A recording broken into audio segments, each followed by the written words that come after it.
Welcome to season 6 of the RAG podcast. Now, for those of you who don't know, the RAG stands for Recruitment Agency Growth, and this show has been around since early 2019. And every week, we are obsessed with finding out how the world's most successful and innovative recruitment agencies and their founders have got to where they are today. In season 6, alongside the founder's story and the inside information of that business, I also want to focus on the reality of today's economy. There is so much noise about this inevitable recession that we find ourselves in right now. And where it's going to go, is it really having an impact on the recruitment sector? Are they seeing any change in job flow? Are they seeing any change in candidate control or activity? What is going on? I want to find out. So every single week, I want to forget the propaganda, forget the noise. I'm going to speak to a real life recruitment owner and find out what is going on in their business. I will bring it to you every single Wednesday from 12 o'clock across multiple platforms. Stay tuned. Hey guys, and welcome back to another episode of the RAG podcast. On this week's show, I am joined by Kay Bottomley. Kay is the founder and VP of Storm 4. Storm 4 is another installment of the Levin, the group, the fastest growing group of recruitment companies on the planet.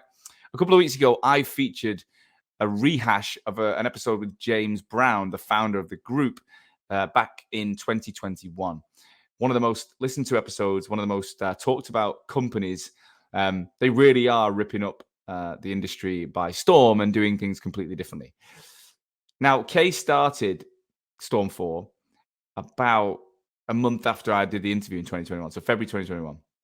She's now, less than 2 years in, at 125 staff across multiple global locations.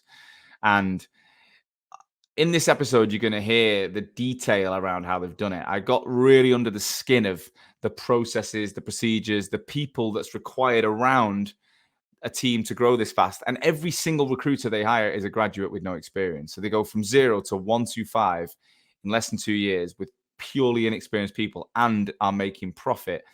I mean, it's just bonkers the way they go about it, but I love it. Kay worked with the S3 group originally. Her old boss came in at the top of the Leven and brought her through. She wasn't even looking for a new opportunity. She was very happy where she was. But this chance to join the Leven and be part of something that is, as I said, trailblazing in our industry, it was just too big to miss. So if you're inspired by insane growth, high growth, fast moving recruitment organizations, then this one's for you. Let's get into it. Without further ado, Kay, welcome to the RAG podcast. Thank you so much. Happy to be here. It's a pleasure. It's a pleasure. I think we should tell people the truth about what happened about 10 minutes ago. So for anyone who wants to know, we agreed to record this episode about 10 minutes before I turned up. However, I'd switched on the software to get it all ready, forgetting to not turn that off. So I'm then thrown into a meeting with a client about the Hoxo Academy, pitching this client pretty hard to get it over the line because I knew I was late and I'm sweating. It was a hard pitch. And then I realized as I put the phone down or the Zoom off and I clicked back on, I was like, she's probably seen and heard every bit. And the truth is you did, didn't you? I did. It come up at the bottom, you're backstage, but I was like, I'm backstage, but I feel like I'm peering into something I shouldn't be seeing. But I enjoyed it, Sean. I enjoyed it. I promise you I don't do that every week. Imagine if I did that as like a sales tactic. Right. Yeah, I mean, it was good. What do you think of the academy now, Kay? Are you up I'm in. Yes, love that. Well, look, Kay, now that we're officially in the show and not just backstage, I think it's important that we let the listeners know who you are. I've done you a brief introduction there, but I can never do it justice. So do me a favor, just for the listeners' benefit, could you give us a really bird's eye view of you now and the business today, not the historical stuff? We'll do all that after. Yeah, of course. So right now, I am a senior vice president of Storm 4. I was the founder of the brand. We launched in February 2021. So we're now 19 months old and we are a global business. So we have 52 in London, we have 35 in Amsterdam, we have 25 in Singapore, and we have 1 in Australia. Oh, the poor Aussie. No, I mean, he is actually sitting in the Singapore office at the moment. He isn't just in Sydney on his own, but yeah, he's our Australian head, but he's in Singapore currently until our office opens. Well, That sounds ridiculously high growth because you started the business in February 2021, right? Yeah, exactly that. Just me, February 2021, and didn't have any friends for a good 3 months. Well, obviously 2 weeks ago, I re-released the interview that I did with James Brown, CEO of the group Levin, in January 21, and he talked about. He definitely referenced just the brand Storm 4 coming. Storm 3, I think was Storm 3 around at that point. Yeah, we literally, me and Claire launched the two businesses on the same day. Yeah. Yeah, so I knew there was more brands coming. And is there Storm 5 and 6 now? There is 5 and 6. Is Yeah. it going to end, or it'll be like Storm 62 or something like that? I Storming I every. I don't think it will ever end. Wow, wow. But obviously JB's interview went down well, so that's why I re-released it in the gap that I had when I went away. And we've been on the radar to talk to you for a long time. Apologies it's taken so long. But it is bonkers, I think, the way that every one of your brands is spitting out a similar, if not even higher growth plan than the original. So what I'd like to do is let's go back and focus on you for a bit, and then we'll focus on the business and where you're heading, right? So tell us, how long have you been in recruitment? Your first role on LinkedIn, is that recruitment? Like, is it JP Gray or something? Yeah, Is that JP Gray, that's an S3 brand, or was is an it? S3 brand. So yeah, I'm 13 years and 2 months in recruitment. And what got you into it originally? No idea. Right. The I think the job adverts on Reed that says 100,000 OTE. That was probably what That was caught enough. my eye. Yeah. And then reading through the advert, I thought I was going to be in some kind of job centre-esque environment, helping people get jobs. Right. Obviously, walked onto an S3 sales floor and discovered that wasn't the case. Did you enjoy that S3 sales role though? Did it work for you? I loved it. Like I don't think I loved recruitment for a good year and a half, but I loved the recruitment environment. The back in 2009, it's high energy, high pace, very salesy, but also, I always like to think I lent towards the like service centric side of sales. So I was trying to find my own way in quite a salesy world. Yeah, from day one, I kept trying to, help the contractors who just couldn't get their next contract. That was the ones I focused on, much to my manager's dismay. But I think I kind of carved out my own niche as someone that genuinely wanted to help, which in contract recruitment into public sector in the middle of a recession was no easy task, but good fun. And I think the people keep you in recruitment. I think right throughout my whole career, the people, the managers, the peer groups, it was just fantastic. So yeah, it's been an interesting road, but yeah, I enjoyed the sales What were floor. you like as a recruiter? What was your kind of performance like? Your skills? How would you describe yourself? So my first year was, I think, what you hear it from a lot of people that stay in recruitment. Like it wasn't the easiest. I was doing, local government and housing in the middle of a recession, which at the time I had no idea was tough, but obviously it was very, very tough. And I did contract recruitment for my first year and a half.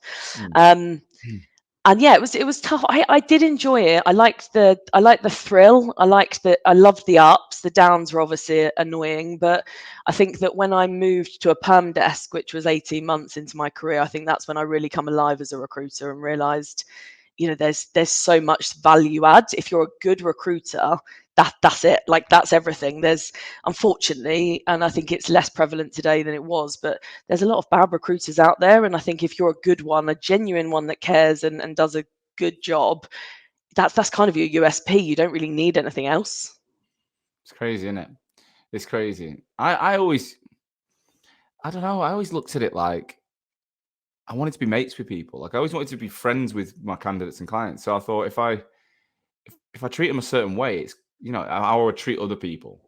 The hardest thing is obviously coping with the influx of people that want your attention, that are looking when they're not right. And there's loads of things, we get wrong when we're busy. But I just found that the basics were always the thing you need to focus on. Do you do what you say you'll do? Do you tell people? I used to really pride myself on letting people down, saying, look, you're not right for this job. And I've talked about how it backfired a couple of times and they ended up getting the job through another agent. But most often than not, they didn't. And I was, I stuck to my guns. And I think that there's too many out there that want to be a yes man. Yeah. Or yes, they all they want to do is say yes to everything. And then they don't follow up, but they don't follow through on anything, which I think is where the industry lets itself down. definitely. So I don't want to go into your life as a recruiter. That's not this show. But how did your career progress? Were you always destined for leadership and management? Were you the kind of thinking about the sales route? How did it meander through? I think probably my managers back then would have said I was always destined for leadership, but I never wanted to go into management, and I think I moved to another brand within the group and set up a division which was covering West Africa, which was a crazy few years doing the oil and gas market. And we basically got to a size where, as one of the founding members of that team, to grow further than we had, I had to take on a managerial role. And it was Mm. such an amazing market with such potential that I think for me, my boss come to me and said, you either go down the management route or we have to stick at 4 headcount on this market. And I think I just couldn't take that opportunity away from other people coming into the business, because Mm. I'd, struggled for 2.5 years through really tricky markets. And as much as this had a lot of complexities, it was commercially a dream. So yeah, I went from principal to into a sales team, a billing manager role. Yeah, much to my dismay, but then once you get the team members and the graduates and you see them make their first deal, like, it all becomes worth it then. So you kind of forget the selfish part of you that just wanted to focus on building up accounts and Yeah. delivering to jobs, and you start to see them do it really well, and that obviously drives you on further, and then yeah, haven't really looked back from the leadership from then, really. Yeah, I love it. And then, so you ended up at Gravitas, didn't you? And that was you had a big role there. You said, how would you describe your position at Gravitas? So I come in to do something a bit different for them, and they had something called a client services division, and at that point in my career, I'd really enjoyed working with. We had a resource centre in Glasgow that I'd been working really closely with at the previous role, and I loved teaching people how to deliver, but also having, I'm a bit of a control freak, so having the control over the client side. But also teaching people how to deliver really high quality into those clients was something that I hadn't seen on the market. So when I decided to move on, I met with Gravitas, and they were doing some extraordinary things around. They'd set up this division called Client Services, and it was set up in mind to do exactly what I wanted to do, which Right. was, someone was the front person for the accounts, would go in, penetrate through the businesses, and then they would have a team of expert delivery consultants that could work any vertical within the tech space, and really quickly deliver in. And I hadn't seen that anywhere else with any of the other businesses I interviewed for, and Right. it was something that I really wanted to try, and that's why I took on that role. And So yeah, I enjoyed it you were the massively. face of those accounts, were you? I was, yeah. Right. And when we had the pre-chat, you said you were pretty happy there. Yeah, incredibly happy. Gravitas is a phenomenal company. They're still doing amazing things, and they hire really, really great people. Like, personality wise, it's an XS3 Mm. setup company. So from a cultural perspective, it was, it felt so in line with what I'd been used to. So it was kind of a home from home. Yeah. So yeah, it is a great company. And you worked with Aaron from Hoxo, Aaron Yeah, Hawthorne. yeah. I Yeah. worked with him for probably about a year and a half. I worked with Aaron. What Yeah. was he really like? I've heard his side of the story. What do you got? Hyper, Yeah. High energy. as I'm sure he still is. Yeah. Yeah, no, Aaron was great. Again, I think we bonded a lot over the service centric side of what I wanted to do. Like, I'm a big believer that, if you treat your clients the right way, and you deliver an excellent service, like, they're going to come back time and time again. And he absolutely had that. Like, Mm. fundamentally just wanted to deliver the best service. So we actually worked really well together, because he was on one of the 360 markets. Yeah. So then I was almost like coming in and going into their accounts, which obviously is a tough thing for any recruiter to do. They don't want to give up any kind of control. So I think, building those relationships internally was key. So yeah, Aaron was very good to me. Go on, Aaron. Well done. So how did the introduction or the whole thing with JB go with Levin? How did it all start? So it all started with Victoria Maloney.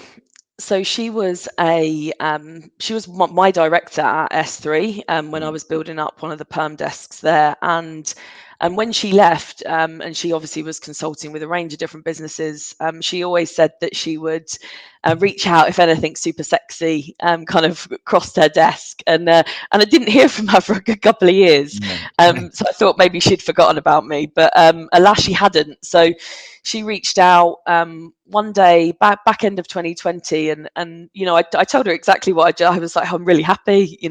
Things are going really well at Gravitas. We were traversing COVID, much like a lot of businesses, but I think doing a good job at it. And we had a chat, we had a catch up, and she said, look, there's this business and I would love for you to meet them. And after a lot of back and forth with me saying, look, I'm really not in a position where I want to be looking, she kind of called in a favor and was just like, look, you have to go and meet this guy for coffee, and after that I'll say no more.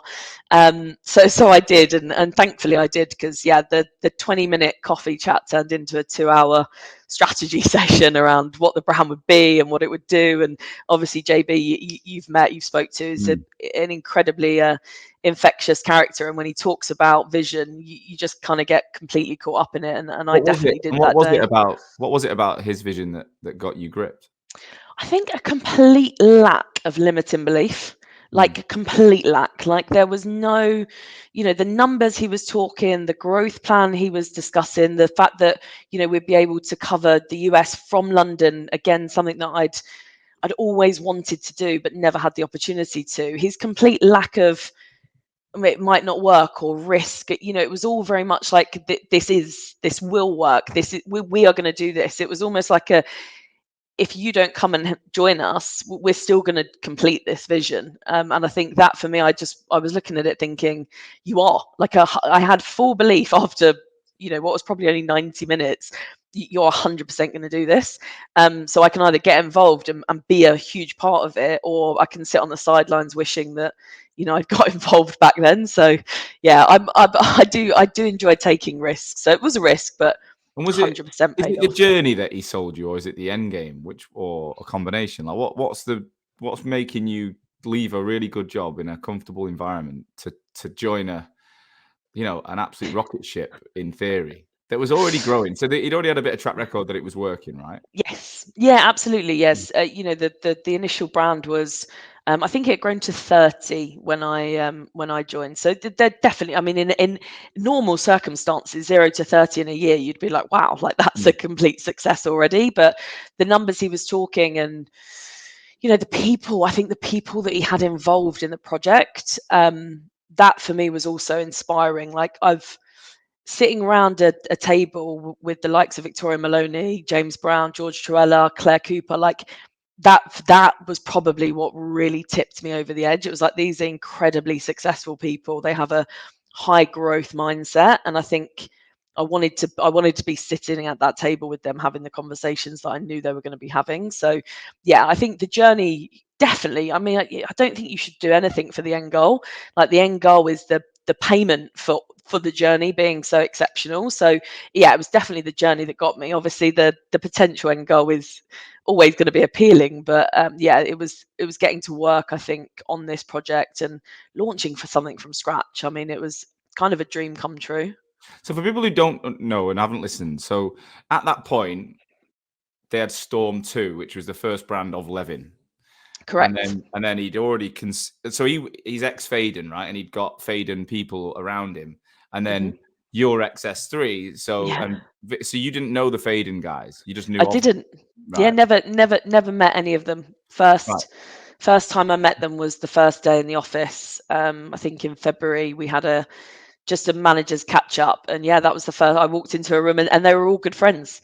So that was like, kind of. Do you see any difference there between the way they thought and you thought, or training backgrounds? Like, was there an obvious Faden versus S3? Or I don't think it was fade and verses. I think it was more like a jigsaw puzzle coming together.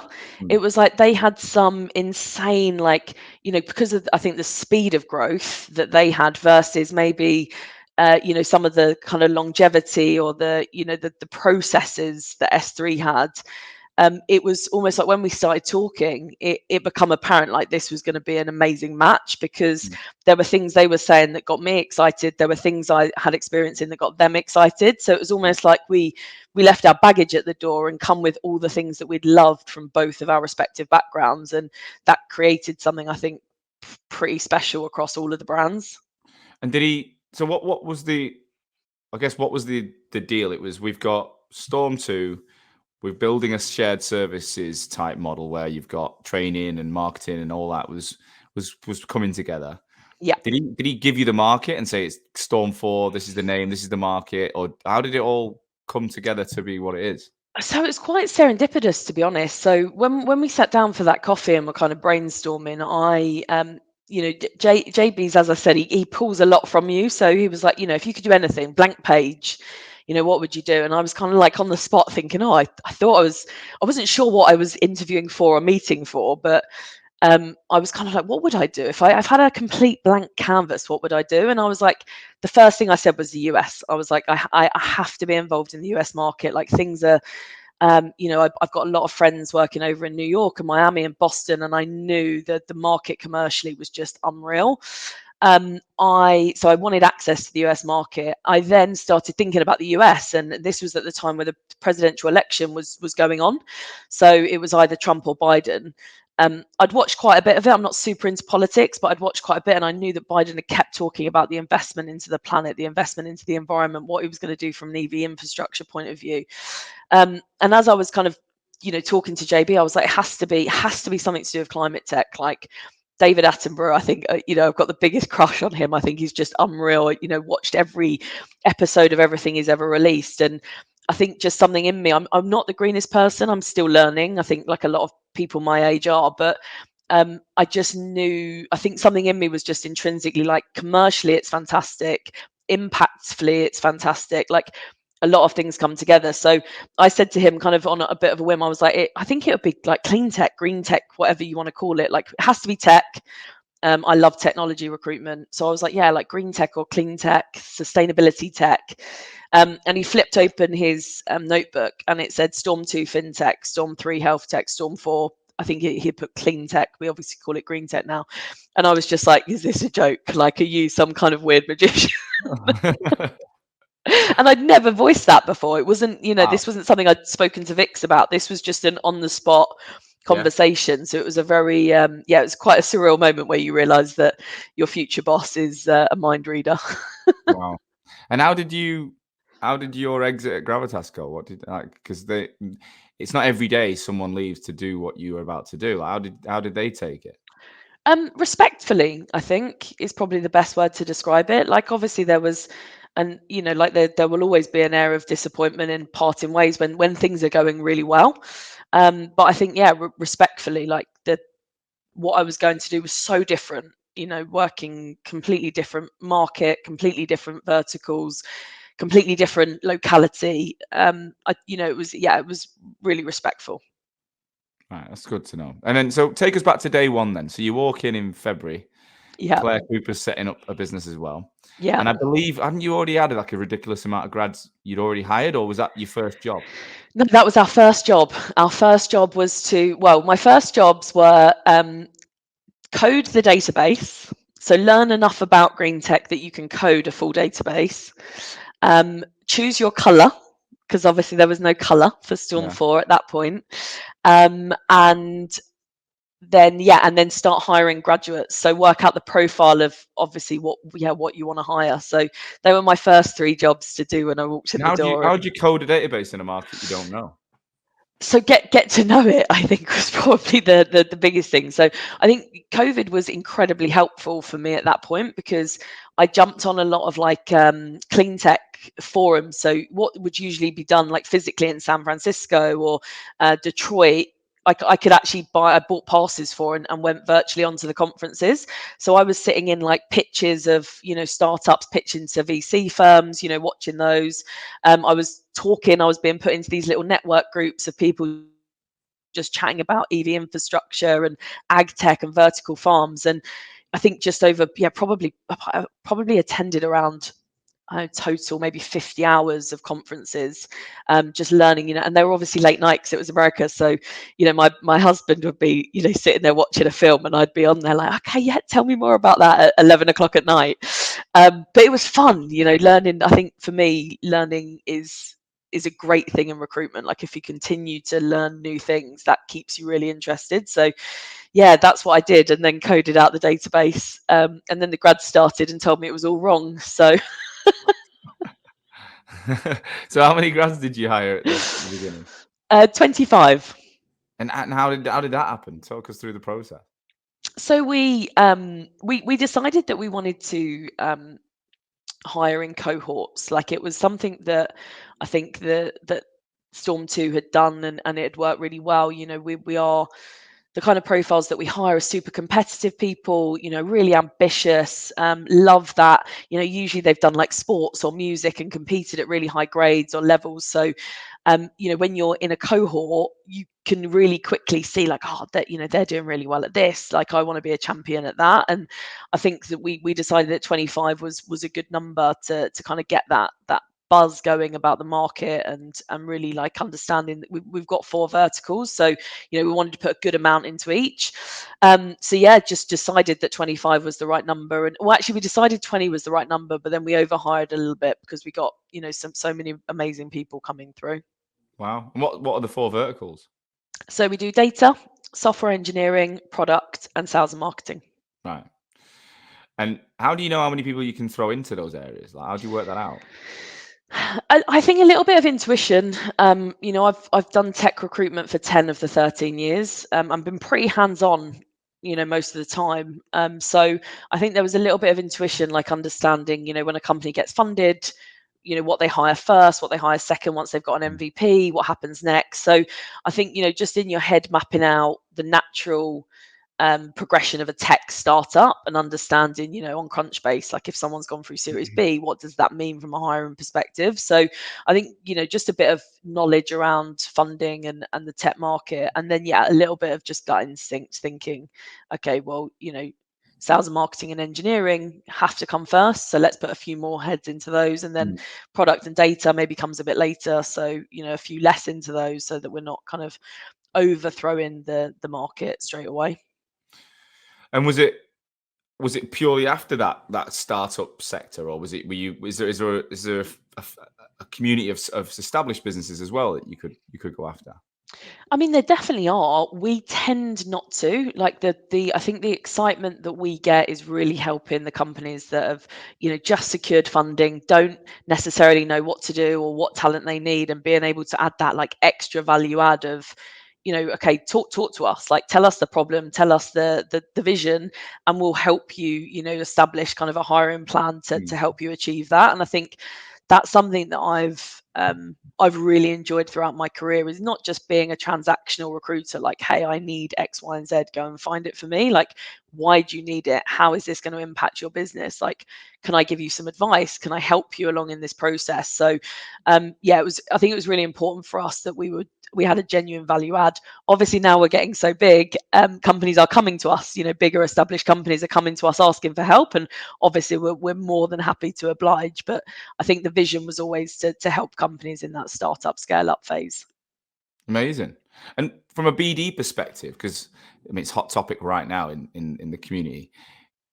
How do you get a lot of graduates who don't even know recruitment, all starting at once in different areas? How do you get them winning business? Like, what's the approach to that?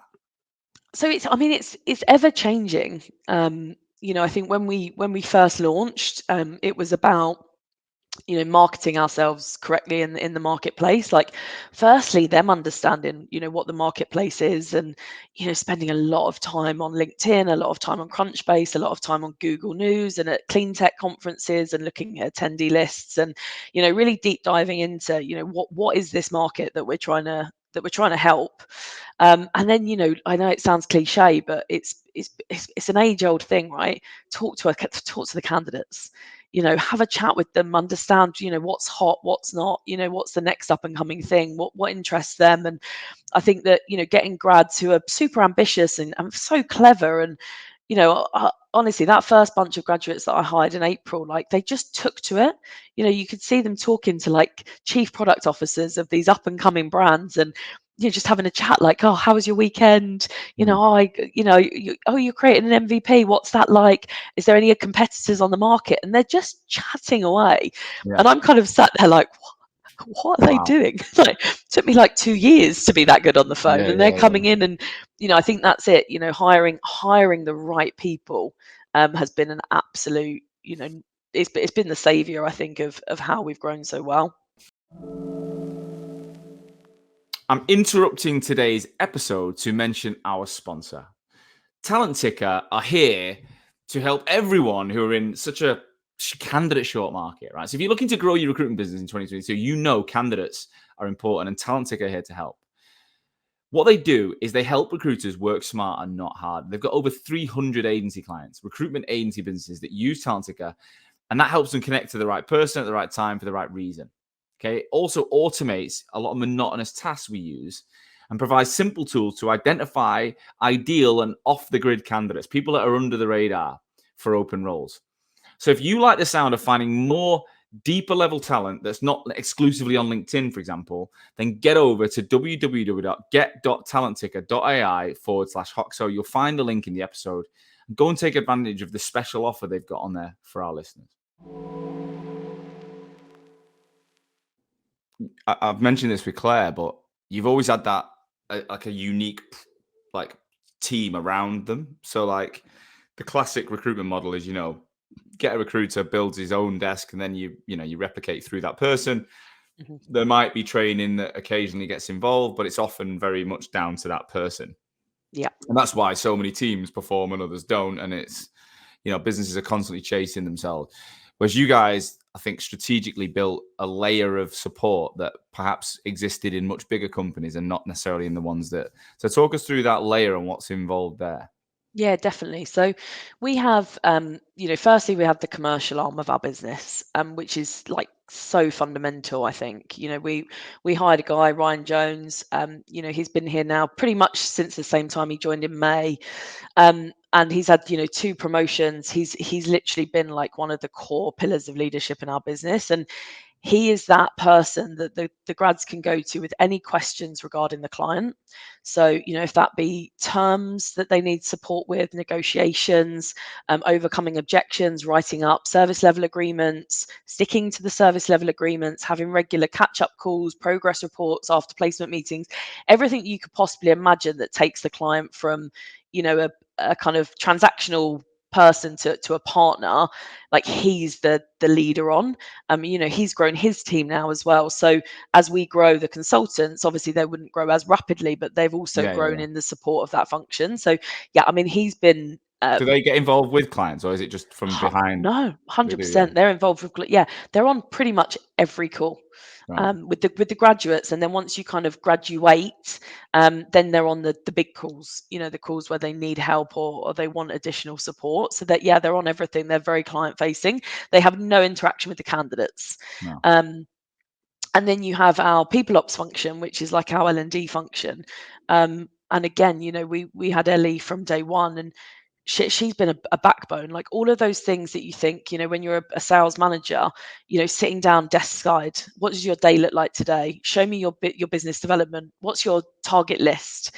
How are you going to do that? Like you want to pull a job this week. Talk me through your plan.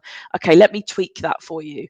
Monthly reviews coming with the stats and analysis and ratios. Like she manages all of that.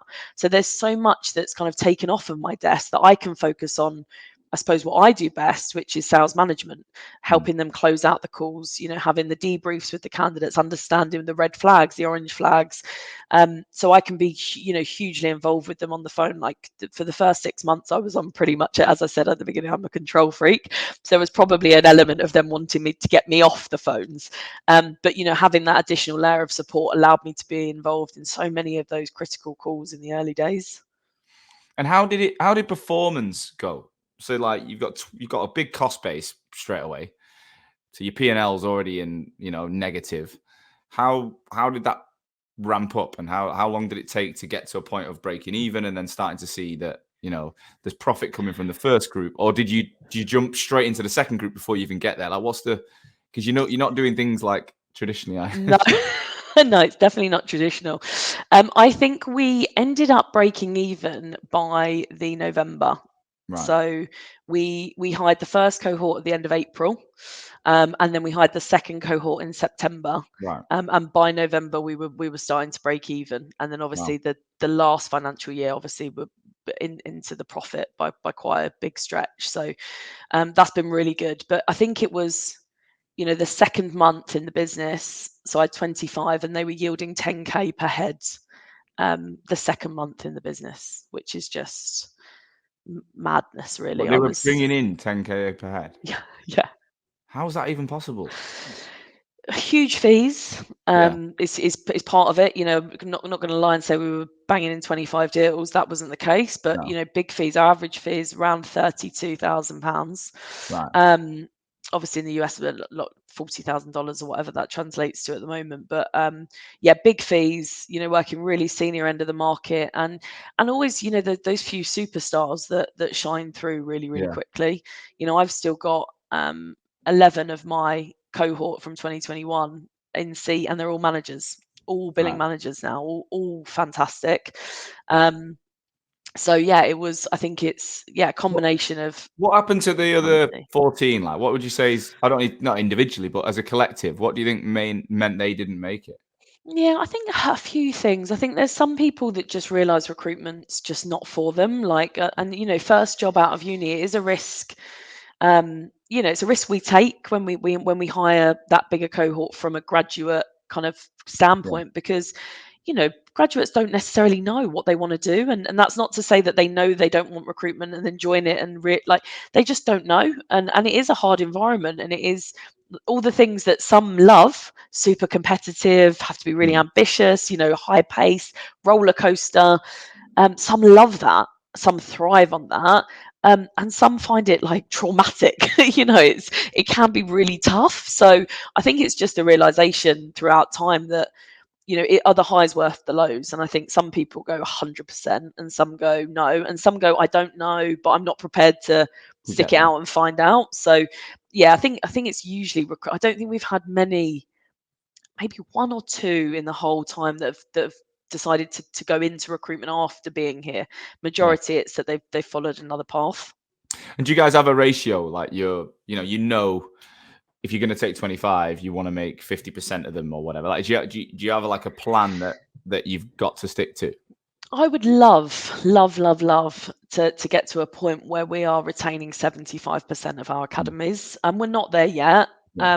And we've got work to do, and I think that every academy we retain more, and that Yeah. is for me, that's the sign that it's all moving in the right direction. I would love to, industry standard in recruitment, I think, is about 40%. I don't want to be industry standard on anything we do. I want to be better. So I'd love to get to the point where we are retaining 75%. In our most recent academy, which was the beginning of September, so they're 3 months in, we've only lost one person. So we're definitely moving in the right direction. But yeah, I think getting to a point where we hire a bit smarter, we just dive a bit deeper around, are you okay with how stressful this is going to be, and then also our training is getting slicker and slicker. Every academy we do, we've done 4 now, every academy we do, the training slicker, the feedback sessions from them are more available. Like we're learning as we go, because obviously hiring that many people at once is a huge learning curve for anybody. But I think it feels like we're really getting somewhere now, and excited, like super excited for the 5th academy. Yeah. I love that. I think it takes a different type of mindset though to kind of accept those ratios and move forward, because some businesses beat themselves up, and I've been there where people haven't worked out for me, and individually you're so worried about that person and what happened, and you're caught up in those little moments. Whereas there's nothing wrong with that. You just won't achieve scale that like you guys have, right? It's just Yeah. you've got to. Do you guys have like a leadership group where you're always like you're always pushing each other to think again, to keep thinking big? Because there must be moments where you all have times where you drop into that. Fucking hell, what have we achieved so far? It's all on top of me. I've got all these people. Some of them don't even know what they're doing. You must have them moments because we're all human, right? Yeah, absolutely. Like, definitely. I think that is, it's one of the really exciting things I think about the leadership group that we do have, is that we are we have fun together, and I think that's so important. Like we push each other's buttons sometimes, absolutely. You know, we're like you said, it's high, it's intense, it's an intense environment sometimes, but I think we all really respect each other. I think that's key. Like every single person that has a seat at the leadership table has every other person's respect for what they've achieved in their career so far, what they've achieved in their individual brands, and just who they are as a person, which I think Mm. is so important. Um, yeah, I know it sounds really silly. Our heads don't drop as much as you'd think because we're running so fast. Mm. It's it's one of those where if you stop looking, or you start you start over analyzing, or what's going on over there, what's happened back there, you're going to slow down. And I think moving into 2023 is a time where we've allowed ourselves a month to reflect, and we haven't necessarily allowed ourselves that time before. And I think it's been really good for everyone to just breathe for a moment and go, okay, moving forward, we're not going to hire an academy for another few months. So, let's really breathe this out and think about, where can we tweak and where can we learn, and who's, because the brands are so different. Like it, from the outside in, I know it appears like, oh, it's Levin, but they're so different. They Yeah. operate so differently, different personalities, different cultures. So, let's learn from each other. What's going really well at Storm 2, what's fantastic at Storm 6, Storm 3 had an insane year in 2022. What can we learn, and what can we steal, and what can we implement? And I think that's probably what allows us to not get caught up in what goes wrong, is that there's always someone doing it right. So you can go, okay, really quick learn here. I did this, it didn't work. What did you do? Because it seems to work. I'm going to pinch that, and then Yeah. I'm going to run with it and see And what you all happens. share offices? Is it all Yeah. in the same offices? Yeah, we've got two at the moment because we got too big for our one, but we're moving on the 6th of December. We're moving into what we've been calling our forever home. Where's that? It is our 155 Bishopsgate, Right. and it is going to be the largest recruitment sales floor in Europe. So there's going to be nearly 400 of us. Oh wow. On So one yeah, you floor. have to come. You're on one floor. Yeah, I've got to come and meet On it one every floor. You fortnight. got to come and you got to come and see it. I know Bishopsgate I'm really well. excited. Is it near the Heron Tower end, or which end are you at? It's basically, Liverpool Street. Yeah. If you turn left and you've got the big Italy, Yeah. it's above there. Right. Wow. Mm, That yeah. sounds insane. I want to come and see it for sure. Yeah. I know. I'm excited. Yeah, but I haven't seen it yet 'cause it's been under construction. So we're literally moving out of this office tomorrow. We're all from home for a week next week, so that our amazing operations team can sort everything out, move everything, and yeah, we're going to walk in then the week after next. I'm going to be back from our super trip in Vegas, which I'm hosting next weekend, What's and the I'm going to super walk trip? in. So it's our super trip. So it's for all of our top billers, top performers. And I, as an avid lover of Vegas, I put my hand up to host it. So Thursday night we're flying to Vegas. We'll be back on Monday, straight into the new office on Tuesday. So What's your yeah. plan for Vegas then? What have you got organised? So I'm keeping it under wraps at the moment. All So it's right. going to be a Okay. surprise for them, but it's going to a lot of VIP day parties, nightclubs. I really want them Is to it Thursday this experience week or Thursday next week you fly? Thursday. So a week today. A week today. Yeah. Yeah, this will be released on Wednesday. Yeah, so you're gonna. Oh, We can't tell them what's going on. So, exactly. so you got day parties, clubs, pools, all Yeah. sorts. Yeah. Everything Vegas. This will be my 9th time in Vegas, so I'm excited about showing them. I actually lived there for a month when I was Did you? 19. Yeah, I went coaching football out in America when I was 19. I landed in San Unreal. Diego. I'd never even driven a car. I passed my test when I was 17, but never had a car. So I'd not driven a manual car on the left side of the road, and I get given an automatic. San Diego Airport. Here's an automatic on the right side of the road. Here's a map. It was a map quest. It was called. Didn't have tom toms or sat navs. Go and drive 300 miles, 5 hours to Vegas on the wrong side of the road with 2 Irish guys in the back of your car. And I was just like, Sounds and unreal. but I had a great month. But the problem was, my first night out, I went to New York club, and I had my older brother's ID that made me 21, and I lost it. I got in, and then whatever happened, I lost it, and that was it. Then for the rest of my Vegas time, I couldn't. I went in the odd bar, but I couldn't go Yeah. out at that age because I was old enough in England. It wasn't like I was underage in the UK, and I was with. There was about 5 of us, 5 British lads in Vegas, and then on 4th of July week, the whole of South California's team, which is about 50 of us, all met in Vegas for a few days, and I couldn't go out. It was like, oh my God, Oh, that is a killer. gutted. But That is a killer. all I remember from that place is it is just designed to take your money. That's all it is. It's just the most So expensive. touch wood, I've never come back from Vegas down. Touch Mm. wood. But let's I'm pretty sure I will this time. This could be the first time. So, okay, so you're moving offices. You've got the Super Billa trip, and that's not just Storm 4. That's all brands, is it? That's all brands. Yeah, that's 2, 3, 4, 5, and 6. The So when you top say villas. how many people are going on that then? It's going to be 31 of us. Oh my God. And what do they have to do to get there? What's the criteria? So it was the top 10 global top performers for the year for 2022, What and then sort of we numbers run are we talking to be in the top 10? like in excess of 450 Right. pounds. Yeah. Which, considering that there's some people, so one of my girls, Rebecca Cigar, she joined in September last year. So from a standing start, new financial year starts 1st of November, and she's in the great. It's just crazy. Yeah. But yeah, so top 10, and then H2, we set like a fixed target of 250,000. And then also there was like a graduate scheme. I can't remember the exact number, but for people that joined in year, so that they had an opportunity to come. I think we've got 2 or 3 of those coming, and we've got people from America coming, 2 from Singapore here, 1 or 2 from Amsterdam, obviously a lot from London because it's the more experienced players in general. But yeah, it's going to be.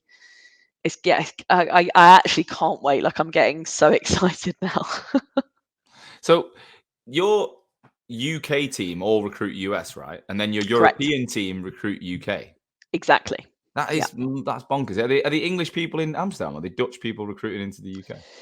So it's actually my Storm 4 Amsterdam team is actually one of the most diverse teams in the business. So there's actually between the 35 consultants, there's 18 different nationalities, which I think is so Did you send cool. someone from London over to get it going though? Is it? No, I didn't. I actually hired an XS3 person Right. to set it up, Anthony. Yeah, he joined us actually at the back end of last year, and then he had it was actually a really nice 4-month runway into his first academy, which is great because he got to spend so much time with London, understanding the culture, the business, etc. So when he launched, it was brilliant. He's got 2 amazing academies over there at the moment. So yeah, that's been good. But yeah, it is strange. People do say that a lot. The Amsterdam do a lot of business in London, and obviously it's weird for them because they can't go and meet the clients, whereas we could. But obviously we're all focused on the US, so it's.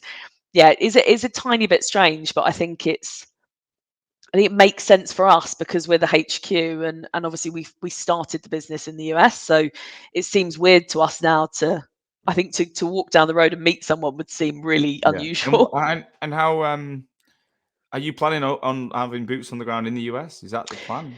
Yeah, absolutely. So we're actually launching our first ever academy in New York in February.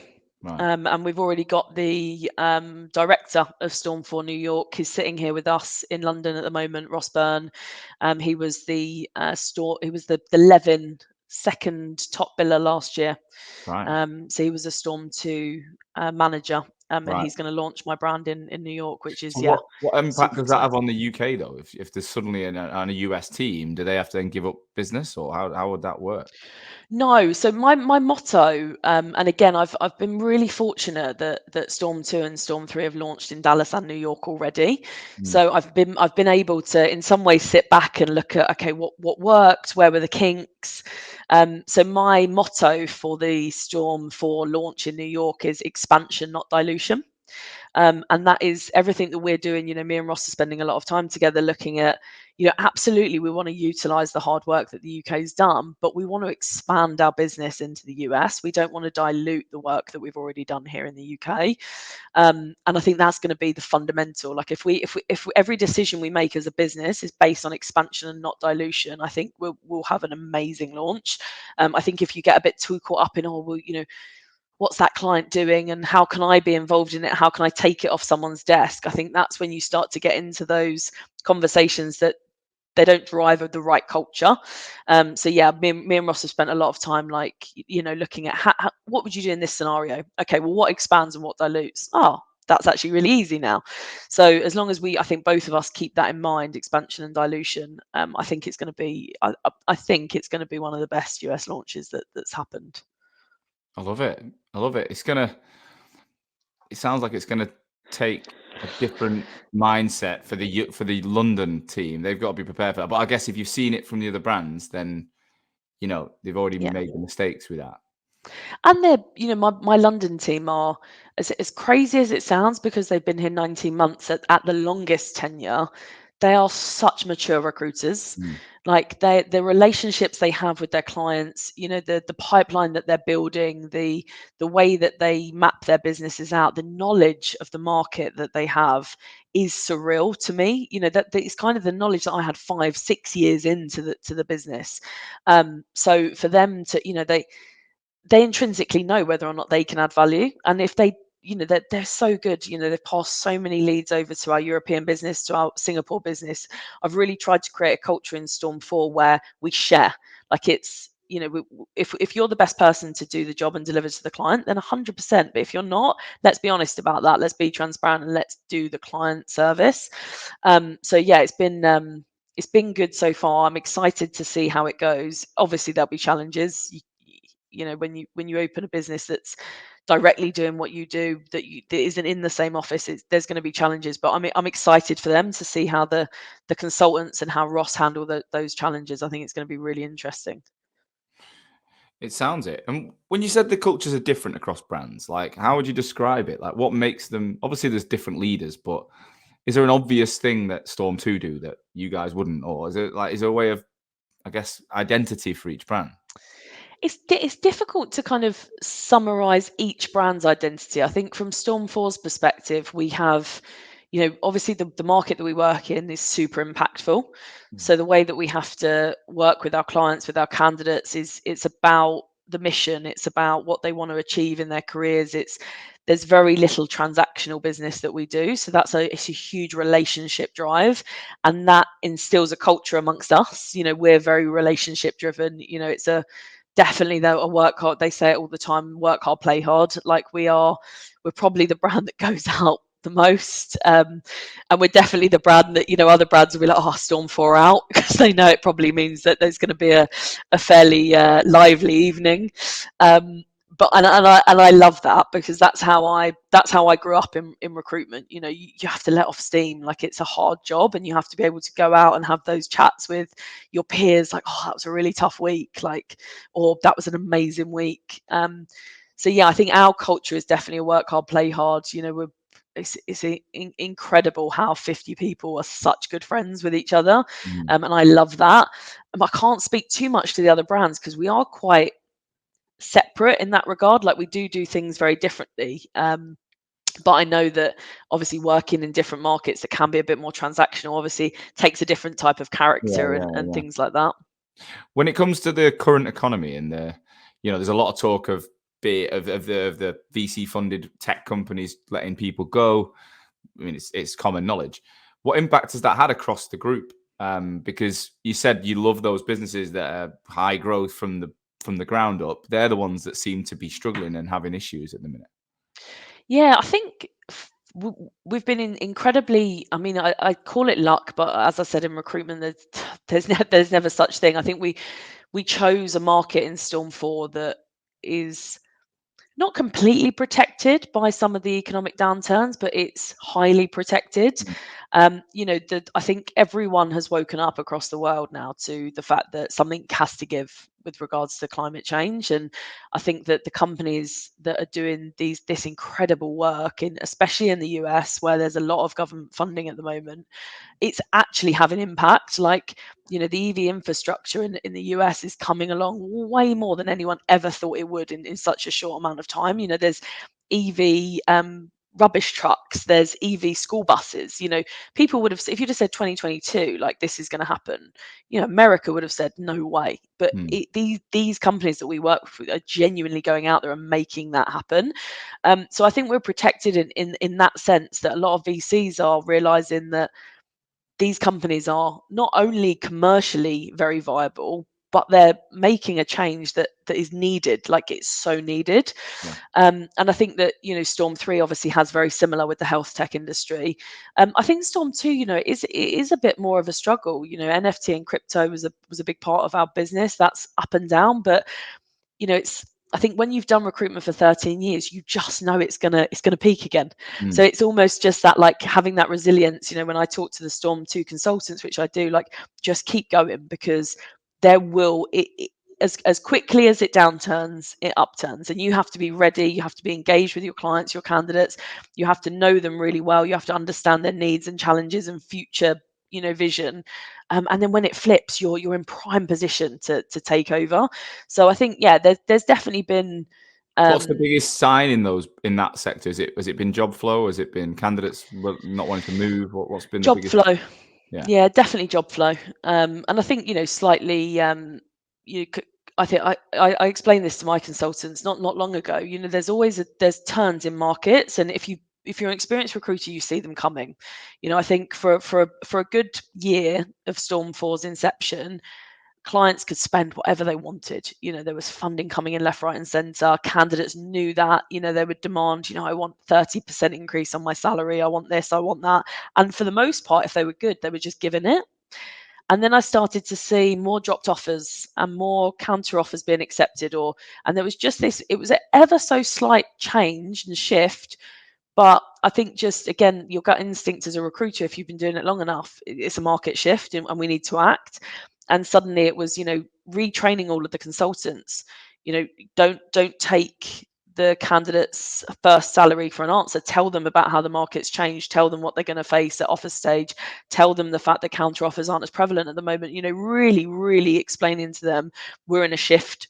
And I think as soon as we did that, and we started, managing candidates' expectations, managing clients still, but not in the way that we had previously, which was like, you have to pay for the best talent. Now you still do have to pay, but maybe we can do some things, with equity, or with bonus structures, or once your cash flow's increased, etc., etc. Once you've got funding, maybe put in a clause that once you get Series B, you can increase by X. Da, da, da, da. But we had to retrain on that, and we had to retrain as we were growing and as we were hiring academies. So Mm. when you're a 10-person business, retraining people is fairly easy. When you're 20 experienced, 20 mid-experienced, 20 brand new, and you suddenly need to tell them about what a market shift means and how to deal with it, it can become a bit more complicated. Makes sense. Makes sense. It's what I love about what you guys are doing is I don't know, everything you say is so simple. Like, you never come out, but across all three of you that I've interviewed, I've never heard anything complex. Yeah. It all makes perfect sense, actually. But doing it all at once, like, you're doing so many of the, that's the bit I still can't honestly imagine working in Levin, because I'm like, maybe your head would be spinning. Because there is so many people with so many demands and different markets and different challenges. It must be just like this boiling pot of information constantly that you've got to stay abreast of. Yeah, it is. And I think the people that we have in the business love that, love Yeah. it. Like, they operate at their peak in that exact pot. And I think that's, it's one thing that I've loved, is I've not come across many managers in my life where that kind of almost organized chaos, there's so much going on. That's where they step up and go, oh yeah, this is my wheelhouse. So I Mm. think that, coming across 5, 6, 7, 8, VPs, C-level people who all love that's their passion. I think that's something JB has done phenomenally well, is he's put us together and realized, oh yeah, you guys can handle this. Like, How this is involved is he? How involved is he now? Still, I mean, with me, still quite a lot. Obviously, with the actual on the ground grads coming in, not really, um, because obviously, yeah, the business has got so big. Um, so he works a lot with, George Truella, who's now the CEO of Marketplace, which is UK and US, and Angela Ward, who's the CEO of our global marketplace, which is EU and Asia. So he works a lot with them. They work a lot with us. George is Mm. still very hands-on with, like, knowing my consultants and my billing managers and what they're getting up to. So we still have the golden thread, which I think is so important. But yeah, JB is he's out there probably setting up 7, 8, 9, and 10. Probably. So you're Probably. about 600 people across the group, Yeah, 660, I think, as it stands today. and you've got how many? 125. Yeah. So if I was to bring you back on in a year, which there's Mhm. potential of that, because I love hearing all these stories, where are you going to be? That's my final question. Where do you think you'll be in a year? So in 1 year's time, we will Christmas have 2023. Christmas 2023. I would say from a headcount perspective, we will be circa 250 people. Right. So yeah, double. I think double is right. You know, we've got the Singapore team will have further academies. Australia will launch. New York will launch and have further academies. London will continue to grow and be the biggest office in Storm 4. Amsterdam will continue to grow. There is potential. We have a Hamburg office, so there is potential of Hamburg. We have a Dallas office. There is potential of Dallas.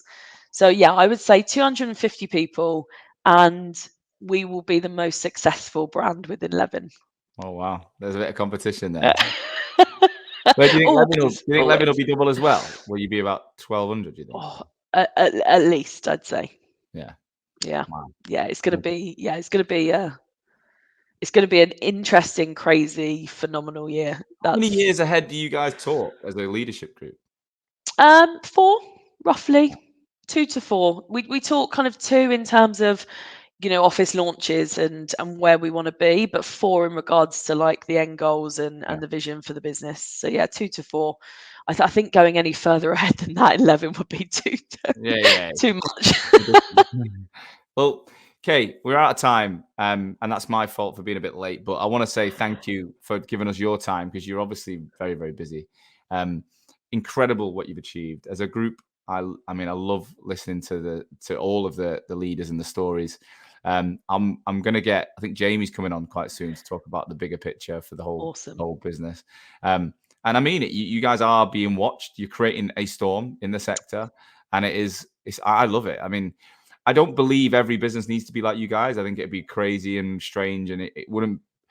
I like the fact that you're standing out, and there's others doing it completely different ways, and that's what this show's about. Is about highlighting differences. But what you guys are doing is, as I said, it's pretty unique. So well done. And if anyone did want to reach out to you after today and just say, look, can you give me some advice? Like, maybe they're trying to do similar things. Are you open to just giving them some time? Of course. Always. Yeah, 100%. All right. So on LinkedIn, you'll be tagged. If anyone wants to reach out, that'll be a good place to do it. But let's get you back on again in 12 to 18 months. Let's see how the journey's gone. And in the meantime, please stay safe in Vegas and keep your marbles as you grow. I will try my absolute best. Absolute pleasure, Sean. Thank you so much for having me on. My pleasure. Thank you. Thank you, as always, for listening to today's show. I truly, truly hope that you got value from it. That's the only reason I take time every week, is to ensure that my audience, future and existing recruitment owners, are learning from each other to make this industry that I love so much stronger. Today's episode was brought to you by Hoxo Media. I am the CEO and founder of Hoxo Media, and we are the world's leading content marketing and personal branding agency for recruitment businesses specifically. So we are working with over 200 agencies and 2,000 recruiters right now, both managing the brands, producing content, building written, video, podcast content for niche recruitment agencies all over the world, as well as coaching at a desk level individual recruiters in your businesses how to be better on LinkedIn. That's how to brand themselves. That's how to produce content. That's how to use the opportunity on LinkedIn to get traffic to their profiles and turn that into business. We're coaching people all over the world every single day. If any of that sounds of interest, please do visit www.hoxomedia.com or drop me, Sean Anderson, a personal message on LinkedIn. I would love to talk to you. I'll see you soon.